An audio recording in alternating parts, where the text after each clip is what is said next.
Hello guys, today we are going to learn the chapter 13 magnetic effects of current, some new topics of this chapter for class 10 students. So here our topics are firstly Maxwell's right hand thumb rule, then we will see what is the magnetic field pattern in case of a circular loop, and then clock phase rule. Okay, in our previous video as we learnt, in case of a straight current carrying conducting wire, the magnetic field is in circular shape, the magnetic field lines are in circular shape, and this wire is in the center of these circular lines. Okay, in case of straight wire, the strength of magnetic field depends on firstly the amount of current which is flowing through that wire, through that conductor. Secondly, the distance of that particular point from the wire, current carrying wire. तो जितनी ज़्यादा distance होती जाएगी, जितना distance दूर होता जाएगा उस पॉइंट का, उस वायर से, उतना मैग्नेटिक फील्ड की वैल्यू कम होती चली जाएगी. और दूसरी, जितना हम करंट के अमाउंट को बढ़ाएंगे उतना उसके अंदर मैग्नेटिक फील्ड स्ट्रॉन्गर होता चला जाएगा. ठीक है ना. तो करंट के अमाउंट के डायरेक्टली प्रोपोर्शनल है और उस वायर से उस पॉइंट की डिस्टेंस के इनवर्सली प्रोपोर्शनल है. जितना डिस्टेंस ज़्यादा उतना मैग्नेटिक फील्ड पुअर. क्लियर. चलिए अब इस चीज को हम समझ सकते हैं मैक्सवेल के राइट हैंड थंब रूल से. मैक्सवेल का राइट हैंड थंब रूल ये कहता है कि सपोज कीजिए ये एक करंट कैरिंग कंडक्टिंग वायर है. ठीक है, और इस वायर में जिधर हमारा ये चौक है उधर उसकी करंट फ्लो कर रही है, यानी अपवर्ड डायरेक्शन में. तो अगर हम किसी करंट कैरिंग वायर को अपने राइट हैंड से पकड़ते हैं और हमारा जो थंब है वो उसी डायरेक्शन में हो जिस डायरेक्शन में करंट फ्लो कर रही है, तो उस केस में जो हमारी फिंगर्स हैं, ये फिंगर्स जिस साइड में बंद होंगी, ठीक है, ये वाली साइड हमें मैग्नेटिक फील्ड डायरेक्शन देगा, मैग्नेटिक फील्ड लाइंस की डायरेक्शन देगा. Clear. Means if we hold, suppose if we are holding a current carrying wire in our right hand, then our thumb points the direction of current, then the direction in which our fingers encircle, this will give us the direction of magnetic field lines, okay, around that wire. So in short we can understand कि अगर current upward direction में flow कर रही है तो magnetic field lines कहाँ anti clockwise होंगी. ठीक है ना. अगर इसको हम डाउनवर्ड करते हैं, अगर करंट की डायरेक्शन को रिवर्स कर देते हैं, करंट अगर डाउनवर्डली फ्लो कर रही है तो मैग्नेटिक फील्ड लाइंस की जो डायरेक्शन होगी that is clockwise. Clear. Okay. Maxwell का right hand thumb rule Maxwell का कॉर्क स्क्रू रूल भी कहलाता है. कॉर्क स्क्रू रूल, जैसा कि आप डायग्राम देख रहे हैं पीछे, ये कॉर्क स्क्रू है. ठीक है.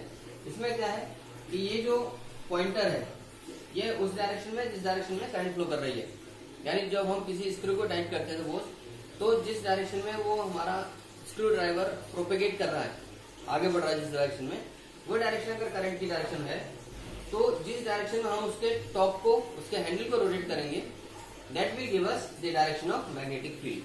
ठीक है. तो वही चीज है इसमें भी कि अगर करंट आपके डाउनवर्डली फ्लो कर रही है तो हमें ये हैंडल कहाँ घुमाना पड़ेगा, क्लॉकवाइज डायरेक्शन में. ओके. और वाइस वर्सा अपोजिट डायरेक्शन में हम लोग इसको देख सकते हैं आराम से.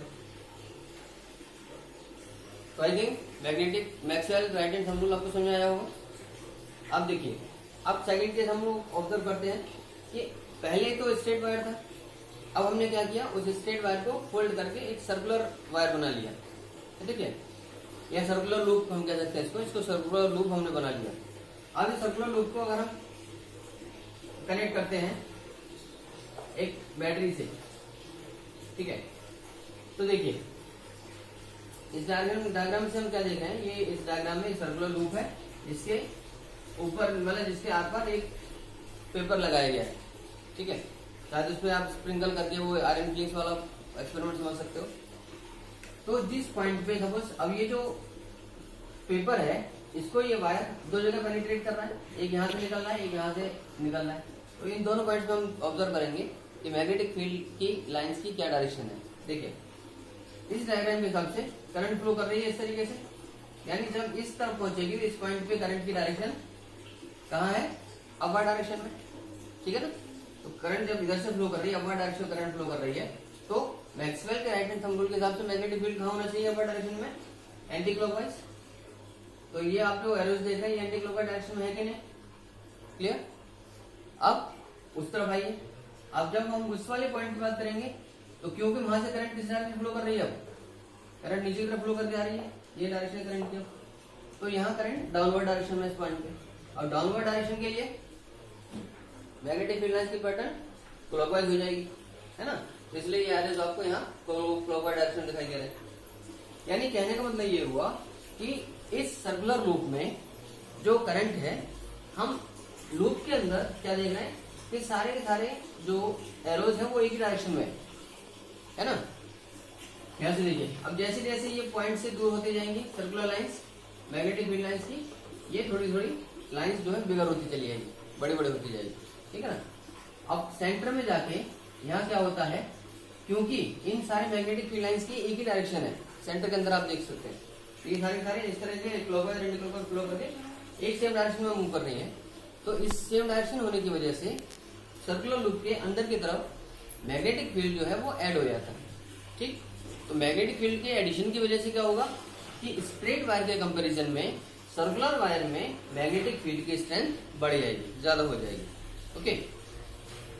तो इसमें सर्कुलर लूप में आपको समझ आया कि क्यों, जो सेंट्रल पोर्शन है जो अंदर की तरफ है, सर्कुलर लूप के अंदर का जो एरिया है, उस केस में वहां सेंटर की तरफ मैग्नेटिक फील्ड की स्ट्रेंथ बढ़ती है, क्योंकि वहां दोनों पॉइंट से जो करंट फ्लो कर रही है, दोनों सर्कुलर पॉइंट से करंट जो फ्लो करती है वो मैग्नेटिक फील्ड लाइंस हमारी एक सेम डायरेक्शन में ही जा रही होती है, ठीक है, according to Maxwell's right hand thumb rule again.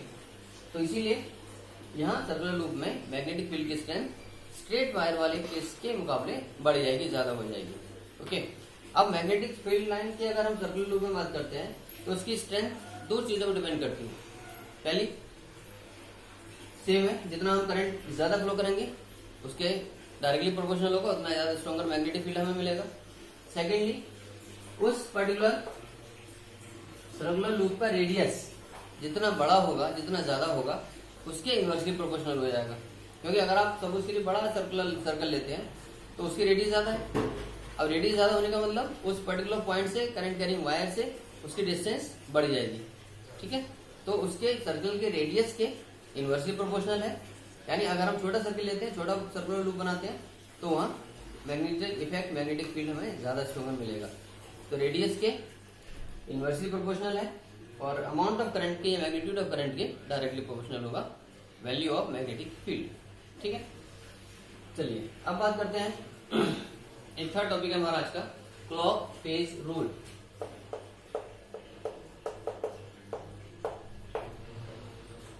Clock phase rule क्या कहता है कि देखिए, जो हमारा कॉइल है, यानी अगर ये सर्कुलर लूप है तो कोई भी सर्कुलर वायर हो, कोई भी सर्कुलर लूप हो, वो एक्चुअली एक डिस्क मैग्नेट की तरह बिहेव करता है। डिस्क मैग्नेट का मतलब, डिस्क आप समझते हैं, डिस्क मतलब एक तरीके की प्लेट या तश्तरी, है ना।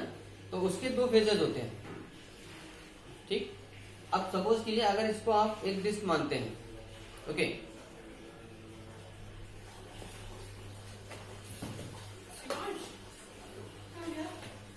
मान लीजिए ये एक सर्कुलर लूप है। अब इस सर्कुलर लूप में दो फेजेस होते हैं, एक जो आप देख रहे हैं, एक जो मेरी तरफ है, ओके। सपोज कीजिए अब इस सर्कुलर लूप में, यानी जो आपकी वाली साइड है, इस फ्रंट साइड में अगर करंट क्लॉकवाइज डायरेक्शन में फ्लो कर रही है, फॉर व्यूअर्स, वो आपके लिए, अगर करंट वहां क्लॉकवाइज डायरेक्शन में फ्लो कर रही है, तो क्लॉकवाइज डायरेक्शन में फ्लो करने वाला जो फेस है, जो साइड है, जो सरफेस है, वो हमारी साउथ पोल कहलाएगा, ठीक है। यानी साउथ पोल वो वाला साइड हुआ, वो वाला सरफेस हुआ जिसमें करंट की डायरेक्शन क्लॉकवाइज होती है, ओके। अब जहां से हम देख रहे हैं ये वाली साइड है, अपोजिट साइड होगी, तो यहाँ जो करंट आपको वहां क्लॉकवाइज नजर आ रही है, वही करंट मुझे यहाँ अंदर की तरफ एंटी क्लॉकवाइज नजर आ रही होगी, ठीक है ना। तो एंटी क्लॉकवाइज वाली जो साइड है, एंटी क्लॉकवाइज करंट की डायरेक्शन वाली जो सरफेस है, वो हमारी नॉर्थ पोल बनती है, समझ रहे आप। तो नॉर्थ पोल मतलब जहां करंट की डायरेक्शन एंटी क्लॉकवाइज होगी, मैग्नेटिक फील्ड की डायरेक्शन, और जो साउथ पोल है वो आपका बेसिकली क्लॉकवाइज डायरेक्शन वाला पोर्शन होगा, ठीक है ना। तो क्लॉक फेज रूल ये कहता है कि कोई भी सर्कुलर लूप है, कोई भी सर्कुलर वायर है, वो एक डिस्क मैग्नेट की तरह बिहेव करता है, जिसमें दो फेजेस होते हैं, और उन फेजेस में से जिस फेज में करंट की डायरेक्शन क्लॉकवाइज है वो साउथ पोल की तरफ वेव करता है मैग्नेट के, और जिस फेज में करंट की डायरेक्शन एंटी क्लॉकवाइज है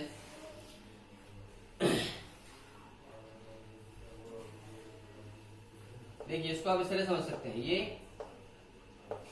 साउथ पोल बनेगा, ठीक है, डायरेक्शन आप देखेंगे ये क्लॉकवाइज डायरेक्शन है और इसमें साउथ पोल बनता है, तो ये आप कुछ तरह से रिलेट कर सकते हैं। आप नॉर्थ पोल के लिए अगर इसके हम उसको एन बनाते हैं, सपोज ये देखिए ये एन बनाया हमने, तो ये नॉर्थ पोल में क्या डायरेक्शन देख रहे हैं, एंटी क्लॉकवाइज, ठीक है। तो नॉर्थ पोल मतलब जिसमें डायरेक्शन करंट की एंटी क्लॉकवाइज है, और साउथ पोल मतलब वो वाला फेज जिसमें करंट की डायरेक्शन क्लॉकवाइज है। ओके गाइस, तो अभी आपको समझ आया कि Maxwell right hand thumb rule और क्लॉकवाइज रूल, और हमने देखा कि स्ट्रेट करंट कंडक्टिंग वायर में और जो सर्कुलर लूप है उन दोनों केसेस में हमने मैग्नेटिक फील्ड की पैटर्न को सीखा, समझा, जाना, और ये भी समझा कि आज की मैग्नेटिक फील्ड की स्ट्रेंथ सेम करंट के होने के बावजूद भी अगर हमारा जो सर्कल है सर्कुलर लूप में वो बढ़ जाएगा, मैग्नेटिक फील्ड ज्यादा स्ट्रॉन्गर देता है। Okay, so now keep watching these videos and keep writing your queries, your doubts in comments. Keep yourself safe. Your homework is revise all these chapters, all these topics very properly, and till then, thank you, God bless you.